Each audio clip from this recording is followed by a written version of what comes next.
before we discuss what is ethics, what is bioethics, I will set the tone to introduce why we have to discuss the ethics, bioethics. So everyone know that science is very important to progress the country's wisdom and other things. So to just see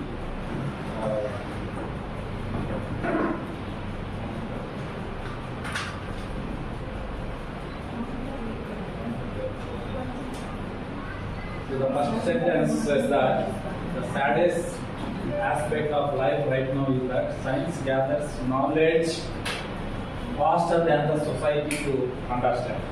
What that means is science is growing like anything. Science is producing tons of data, but the public, the society that present in this scenario is not able to take it up and understand what is going on.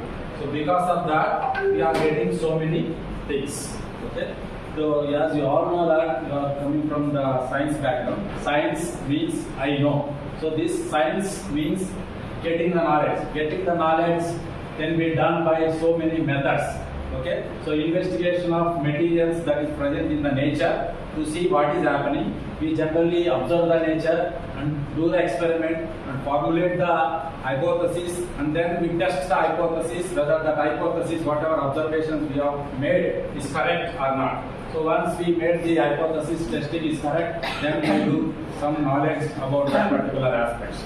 So like that, the science works. Okay. So the whatever the science that works, it has to reach to the society in proper way. So that is why science and society is always mingled. So society and physical environment is very much important in the learning phase. Okay, if you only understand science is not sufficient. If you only think about social services and whatever the society is not sufficient. So both are very important to make the particular progress. Okay, so modern science, as you all know that funding is the problem. Okay, so modern science requires a lot of funding for the particular societal problems.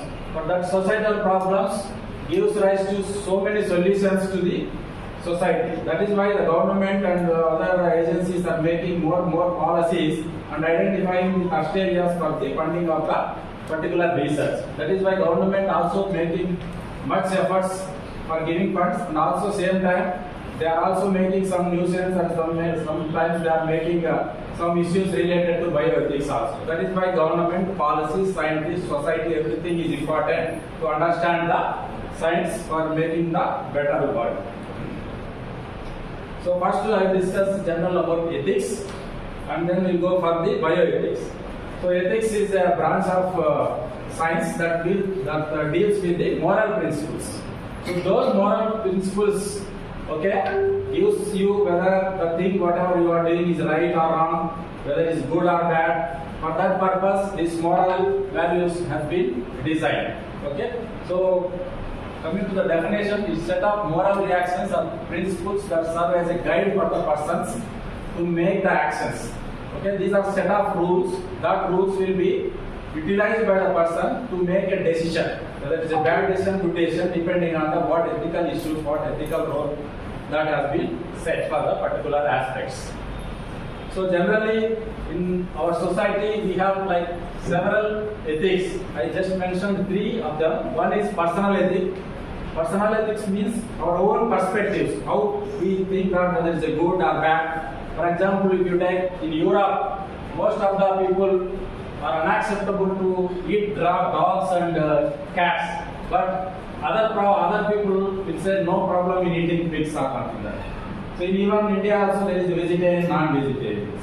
So people that think that non-vegetarians are very bad, like vice versa. So that is a personal perception, personal way of thinking. And professional ethics. So in your institute or in your college you have set up codes of ethics. So you have to follow that codes of ethics in your college as you are working in that. If you deviate that code of ethics, what will happen? You are punishable. So that related issues comes under the professional ethics. And also organization, big institutes, universities, they have set up rules. So they also have some ethical rules that has to follow. If you don't follow that, you will have some issues. Okay? And also the nationwide issues also there, nationwide ethical issues also there. So So like that, every day we explore this kind of ethics in our day-to-day life. So this slide shows that how the ethical principles, how ethical rules have been framed. So in worldwide view, there is atheism, pantheism, and theism. You know all right, atheism, theism, the people who believe the God, who don't believe the God, in between. Okay, so they have set their own rules during long back. So they are based on the rules. People after that they have developed ethical theories. So deontology, utilitarian, and virtue ethics. So these are the set of ethical theories. Okay, these are theories. Based on these theories, some principles have been developed. So these principles will tell. Okay, in that you have beneficence, non-maleficence, and respect of the anatomy and justice. I will come to that in the next slide. And based on these principles, ethical decisions has to be made, whether it is right or wrong. So those rules has to be make it into policies, government, constitutional better. So many things are there. That has a set of rules has been come out. So as I mentioned in the previous slide, so there are set of theories. The first theory was proposed by Immanuel Kant, that is deontology. That deontology theory says that what is right, what is wrong. So that based on that we have to decide whether you are following correct one or not. Based on that rule says that rights and duties. And this theory says that actions are good or bad according to the clear set of rules. If you follow that rule, whatever action you take, whether it is good or bad, you should not worry about. The rule says you have to follow. That's it, whether it happens good or bad. So that theory, Immanuel Kant, is the first theory. And then later, the other theories was formed like consequentialism, okay, by Venkata. So this theory says that what are the consequences that happens at the end of the whatever work you do. Okay, end points says that consequentialism. Okay, at the end, whatever the end results, that results right, I think you have to follow that. If it is wrong, you have to follow. You don't follow that. That justice. Utilitarianism. Okay, so this theory of morality advocates actions that fosters happiness or pleasure and oppose the actions that cause the unhappiness. So right decision is one that makes the most people happy. So risk to benefits, all those things has to be considered while doing this theory of things.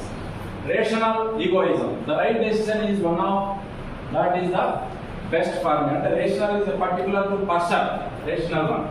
So these are some theories was developed. So based on these theories, several principles have been made. So these are the principles I mentioned. Autonomy. So this should be independent. It should not affect that particular person. Okay, self-directing it should be. Non-maleficence means you should not harm any person. So this is particularly related to the medical terminology. For example, if a doctor is treating, it should not harm. Even though it is not beneficial, that person should not harm the particular patient. And the beneficence, to provide the benefit or advantage to the particular person, is one of the basic principles in the treatment. So that is also one of the ethical rules. Justice. Whatever you do, whatever actions you perform, that should be acceptable and it should be fairness and equal. It should be equally accepted. Okay, universally accepted. That is one of the principles of ethics. So with this ethical background, we go to the bioethics. Okay, the same ethical principle will also be applicable from the bioethics. So bioethics is nothing but just whatever the ethical rules, ethical principles we apply in the biological research is called bioethics. So these bioethics are concerned with the questions that arise while doing different activities in life sciences, biotechnology, medicines, politics, laws, policies, theology, so many things. Okay, related to biology. So those ethics begins as a bioethics begins as a multidisciplinary field. Even though it started as a multidisciplinary field, now it has gained its own field of bioethics has emerged. So why we have to discuss this bioethics? This sentence is very important. A technology is advancing more quickly and questions involving its implementation become more complex. We are generating tons of data, we are generating tons of products, so many things we are making in the society. But how to implement that in the society and how to make the people use of it is very complex thing. Technology is advancing, but as I mentioned in the first slide, technology is advancing, but the society is not able to understand properly. Okay? So if you make it bioethics properly, it will become easy to understand all these things. So coming to the practice of bioethics, the key aspects of bioethics is identification, study and resolution of conflicts among competing values or those that are raised. Okay? Conflicting of interest. If you are doing some work, okay, so whether it is good or bad, you are copying other persons or not, you are taking the advantage of others and are utilizing it, all these things are conflicting. Okay, so all these issues has to be solved. That is the main motto of these practices of bioethics. So these bioethics are there on all over the biological sciences. You know, medical ethics. So medical ethics deals with the persons that is present in hospitals, right? Patients, doctors. Okay. So for example, you take withdrawal and withholding of the life support. The people is suffering severely; they cannot survive at any cost. So in that cases, who has to take the decision? The doctor has to take it, a patient has to take the decision, or the person, family members has to take a decision. So that things comes under the medical ethics, where a lot of rules and regulations has been set. Depending on the person, if, for example, if the patient is not able to communicate, the relatives or immediate patient, relatives has to take it. Research ethics is very important. This focus on how to conduct the research. For example, you have genetically modified plants, genetically modified organisms, so many things, stem cell research, gene therapy, lot of research is going on. So for that also there are set of rules are there. According to rules, you have to conduct the research. Thus comes under the research ethics. Environment ethics. So this focus on the mainly how the environment is affecting by the actions of human being. Okay, so those ethics will be discussed. And public ethics address the ethical issues in the public health. Okay, different health issues, newborn skin, blood banks, vaccination. Some people will accept vaccination, some people will not accept vaccination. There you have to see the risk-benefit ratios. Whether the risk is good or benefit is good.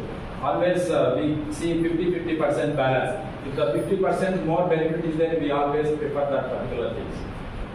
Okay, so major subjects: animals, humans, plants. In this area, we discuss most of the bioethics, but my slides mostly covers on the GM. I prepare for plant people, all zoology people are there. Don't worry, just concepts I am trying to give. Okay. Later I will do 10-15 minutes to discuss specific issues if there is any related to your area of research or your area of teaching. So here we'll see. I will take as examples of plants. Why I take the plants, I will come to the next slide. So advancements in medicine and agriculture have saved vastly more lives than that has been lost in the world wars. Okay? And widespread belief that our food still resembles what our ancestors demonstrated out of the nature. People still think that whatever food we eat is still, that is whatever they have seen in the nature. This only demonstrates how little we understand history and science. This quotation I got from that GMO label scientist publications. So GM crops was first developed in 1983 using modification of the genes in the plant cells. Okay. So there are two terms you see here: GM crops, GM foods. People confuse sometimes these words. GM crops is nothing but the variety that carries a genetic character, okay, results in the genetic modification. So these GM crops does not mean that whatever the food or cereals, whatever the product that generates, will not have any impact on the whatever the gene that is modified. Okay. For example, if you take herbicide tolerant oilseed rape and soya bean fall into this category. So the lipids, proteins, whatever they produce, they are not altered. Only they are altered to make the herbicide tolerant or herbicide resistant, pest resistant, something like that. So those are called GM crop. Coming to the GM food, strictly speaking, a food where the genetic modification of the crop has been done to modify the composition of the food that it produces. Okay? Here you see there is a change in the output, food what we eat. For example, if you take golden rice that has the beta carotene coated rice will be produced. Okay? So this has some changes that has extra beta carotene. These are the differences between GM crops. So when we eat the whatever the oilseeds and that means we are not taking any genetically modified products what we are using. That's what the cycle. So here two discussions are going on. The people who oppose the genetically modified crops, they think that there is several objections. One is intrinsic objections. That means no particular gene has to be transferred to animals. That is intrinsically not acceptable. And risk, they have several risks. Containment of the plant has not been done. Marker genes may contaminate, or gene flow to other plants, or sometimes superweeds may generate.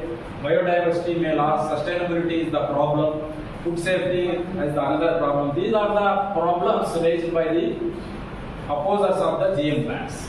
And lack of consumer choice, wider social issues, all these are the issues. But when you come to the supporters of GM technology, there are every answers for the concerns raised by the opposers. For example, containment. GM supporters say that GM technology maintain that there is no evidence of that GM crops are any more dangerous. Okay? Like that.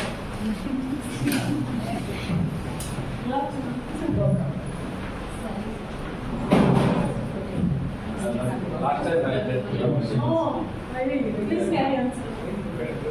What did you do? Such brilliance.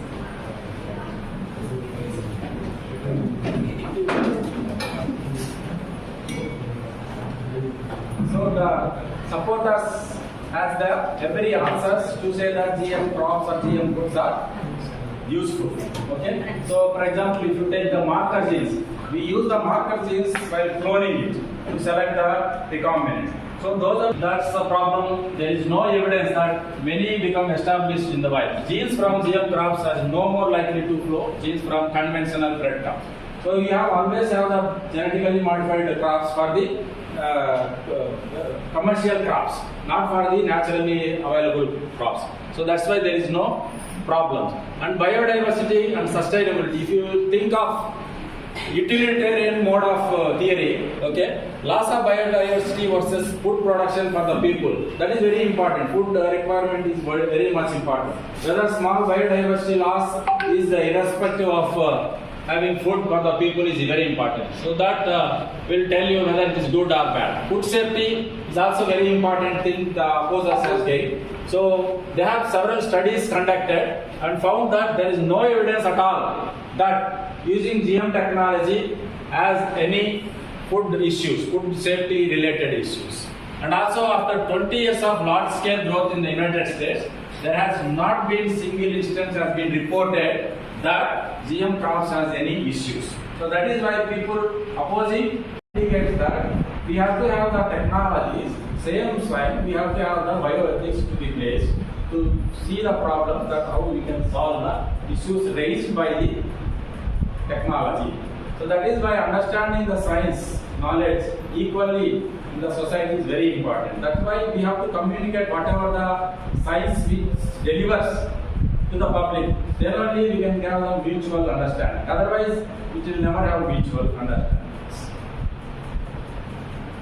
And coming to this slide says how much greenhouse gases is released by the different things, whatever we see. If you look at the plants here, so the plants contributes very less amount of carbon gases emissions, the gases which affect the green gases.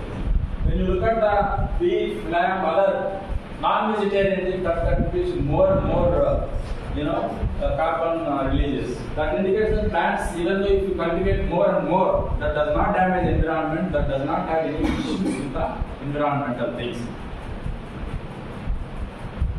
And coming to the genome editing, so there are several techniques are there to edit the genome.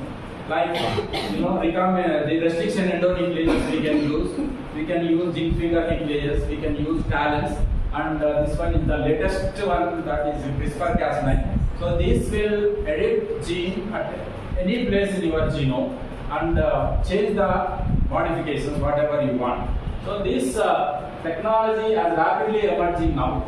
And this technology is also having opposers. People think that why you have to modify the gene? We can use the conventional methods. Why not this? All these things, issues are there. But along with this, as the Human Genome Project has started in 1990s, that time they have made some ethical, legal, social issues also. How to deal with the ethical, legal, social issues that arise during the Human Genome Project completion.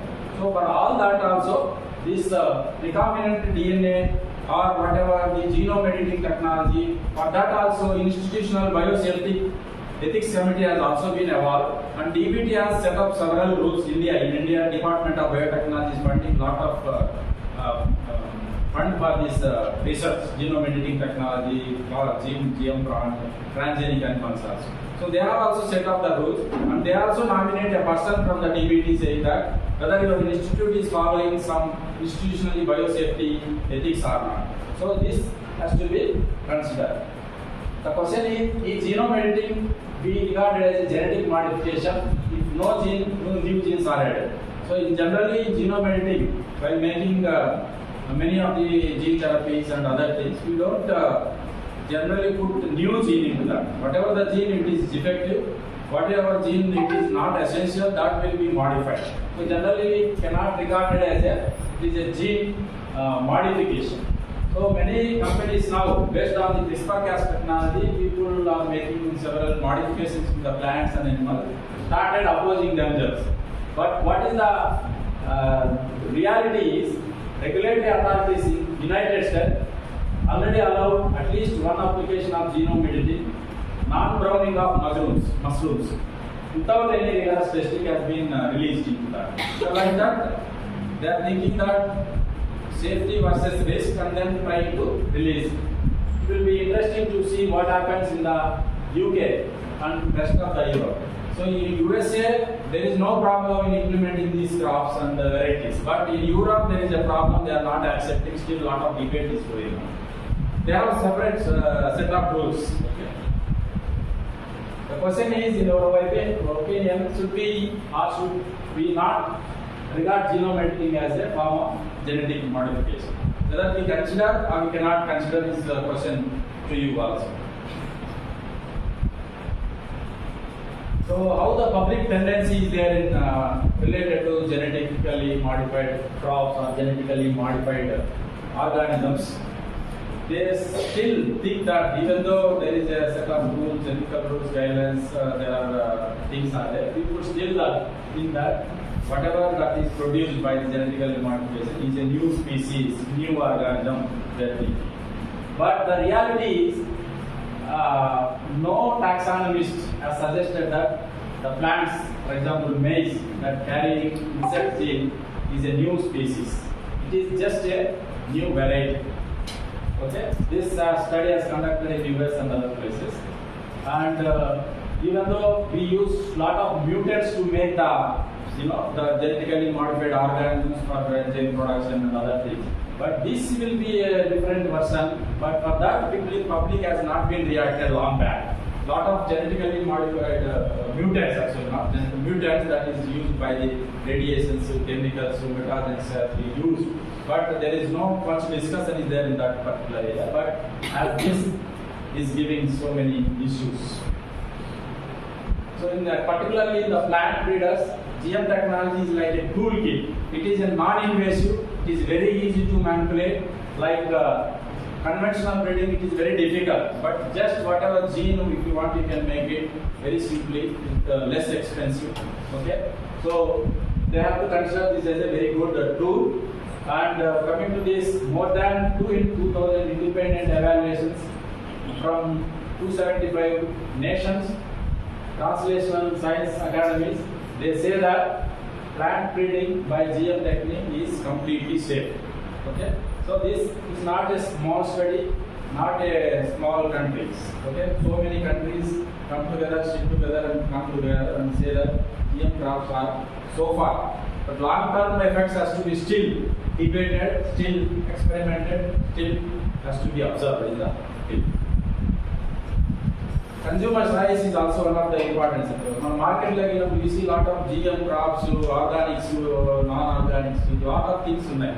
But many of the countries, they should not label is GM free. Okay, GM free means the food that is derived without any genetical modification.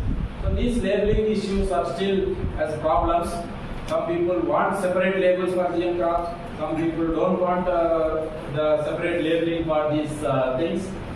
But in the United States, nature identical products of GM plants do not need to be labeled because they say that some only gene is modified. This is not a completely new species. This is not the output, whatever the seeds or fruit that is coming from is not a genetically modified food. It is a only genetically modified crop. So that is why in the US they have not labeling anything. But in some people really think that this is not good for us as a personal view of ethics.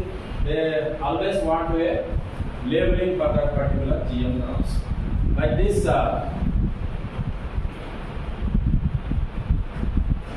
so we are discussing about all plus points and minus points of these bioethics, right?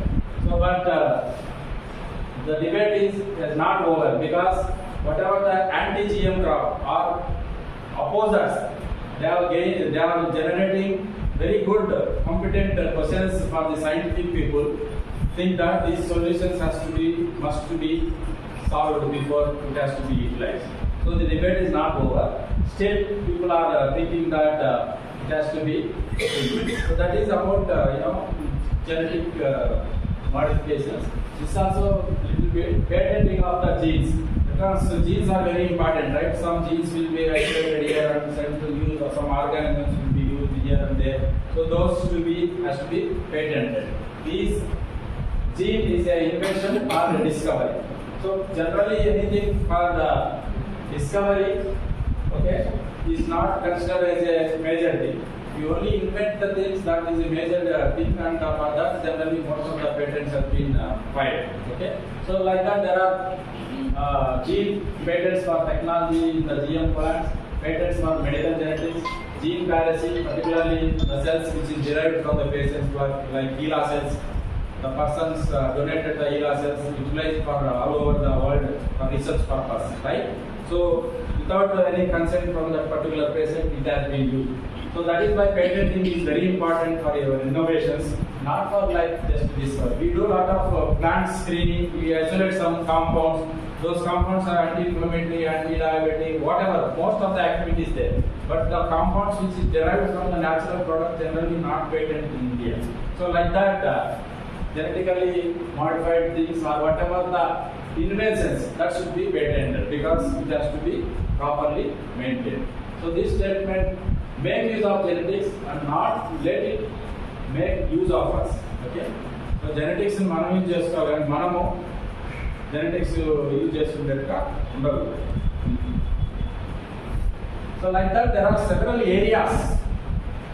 Biofuels, you know that this hot area, non-renewable energy నుంచి renewable energy రావాలనే దానికి చాలా మంది biofuels try చేస్తున్నారు. So there are a lot of questions are there. Can biofuels be produced without affecting food production? And also biofuels, these crops whatever we use is sustainable, and biofuel production and land allocation. So all these things has to be discussed properly. You have to have a common consensus between the government, policy makers and so many other publics, then only it has to be implemented.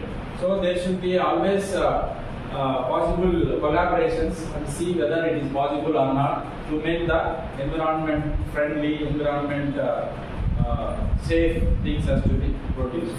Because biofuels are good, it's considered as a renewable energy. necessary, but if you concerned about all these things, you have to think of ethical issues.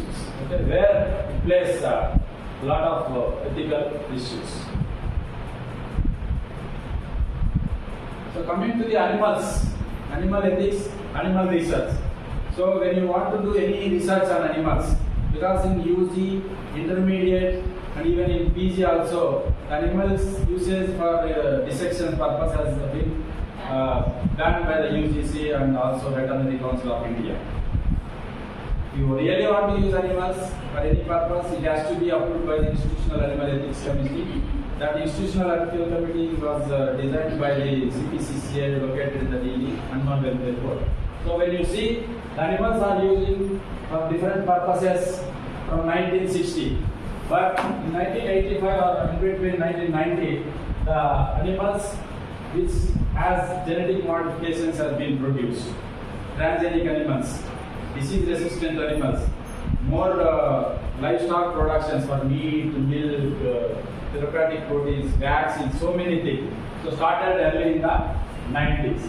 So this is how the animals are being used.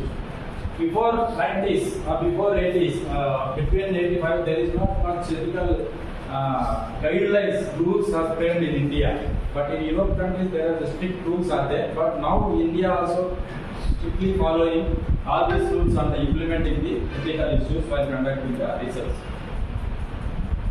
So generally 27% of animals are used for the basic research and 18% is used for the development of new treatments and therapeutics, including vaccine development. 1.3% are using for regulatory testing. Regulatory testing is nothing but when some pharmaceutical companies produces their chemicals, that has to be tested before it goes to the human beings. So preclinical testing, toxicity testing, all these testing, 1.3% of animals are being used. Only 0.8% for new diagnostics is breeding animals mainly for genetically modified and research development of new treatments. 50% of animals is there. Out of this, mice, rats are more than 80% of animals, total animals together is used. Okay? So these animals will decide based on the sentience, how they feel, how they pursue.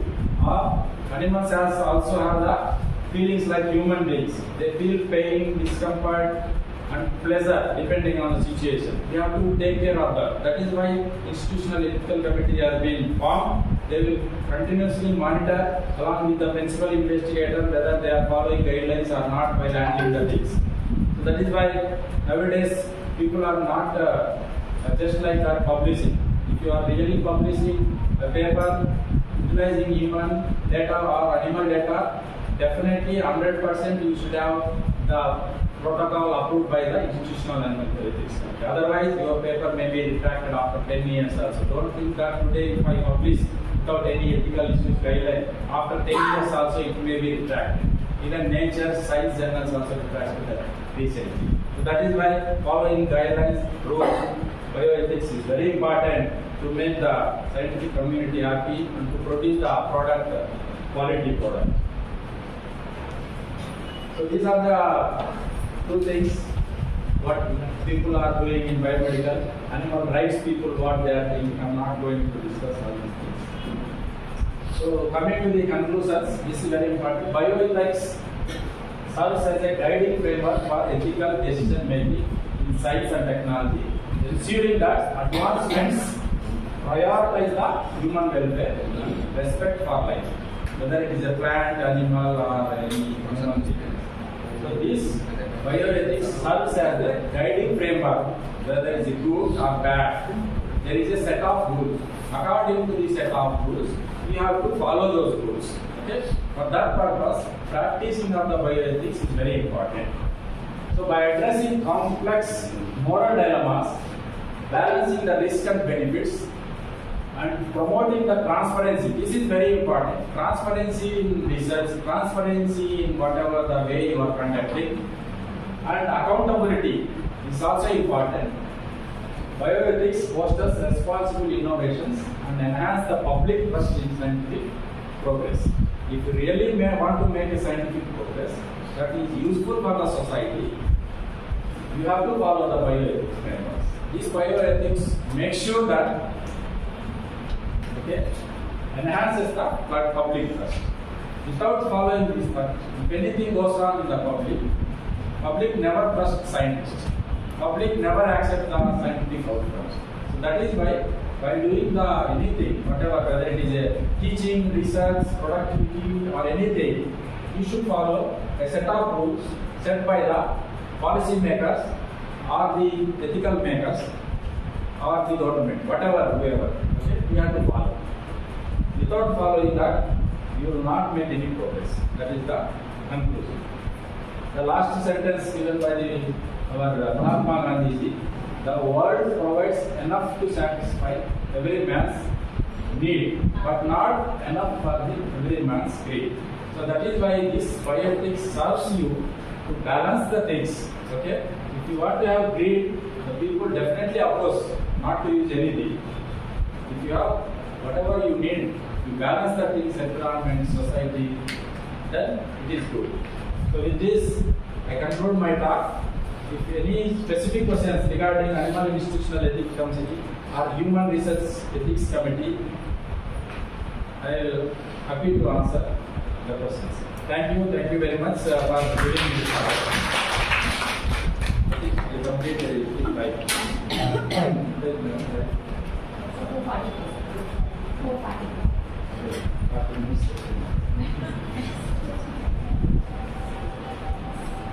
Sir, madam, if you have any queries, feel free to ask. Yeah, because of most of you are zoology, some of you are doing research using animals. This is very important topic. We have a very good setup in university, animal house facility, conducting research facility. So if you have any concerns to establish animal house facility in your institute, or to approve the proposals or conducting for your PhD purpose or in your own research purpose, you are always feel free to come and then you can apply for it.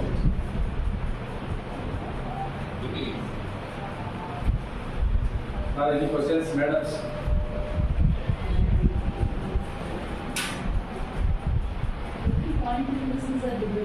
Yeah, that is why the debate is not over. Promoting is harm to indigenous states. Promoting Indian crops is indigenous. So that's why my first sentence I say that people still think that whatever we eat, whatever we take is still the thing whatever the nature gives. But that is not true. There is a gap between the knowledge, whatever it is generating. It may not be, but there is a need to protect. Yeah, protecting, madam. Lot of institute, germplasm, they are protecting. Whenever we think that particular variety, they can grow them, for example, in agriculture universities and other things. They have seed banks. Every year they grow some part of the particular conventional seeds. The example is right before us. There is more robust like Brazil than India. That's my Germplasm has been stored, madam. If you really want, you can rework it. But depending on the need of the public, need of the society, demand of the society, food security, all these things concerned, I am not saying that this is good or this is not good, but I am giving you open choice to discuss. It's like a mobile. Yeah. Take, accept it, so That is why science has to be progressed in a balanced way, so that society has to benefit. Welfare of the society, welfare of the human beings along with the animals is very important by protecting the environment. I hope it is useful at least to some extent. So, because few of the they are doing like PhD. They are going to start their research. Thank you so much, sir. He covered what is bioethics, what are the bioethics rules and regulations which are formulated by the institution as well as university. And so you covered personal ethics, professional ethics and organizational ethics. And what are the rules and regulations formulated by the university as well as the bodies. And principle of ethics. And basically when we listen about the word genetically modified organisms, we feel phobia. Because the genetically modified, that may have so many effects on human body as well as the organisms also. By listening him, most probably the genetic modified organisms also they not give, most probably they are not giving any side effects to the organisms. So we can take some of the genetically modified plants as well as animals also. So we are very fortunate to have you here on this 5-day research training program. We are very happy, and madam will interact with you, and madam will give the certificate also. Okay, thank you. Madam will interact with us.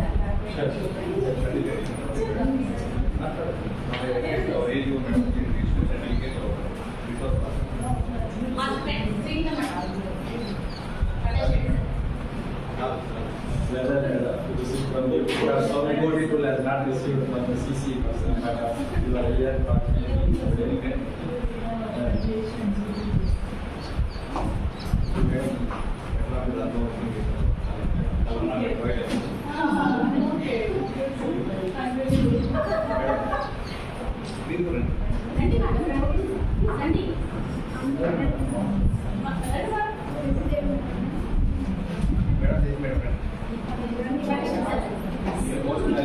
Sir, Victor, you just said me there. Hello, in the south.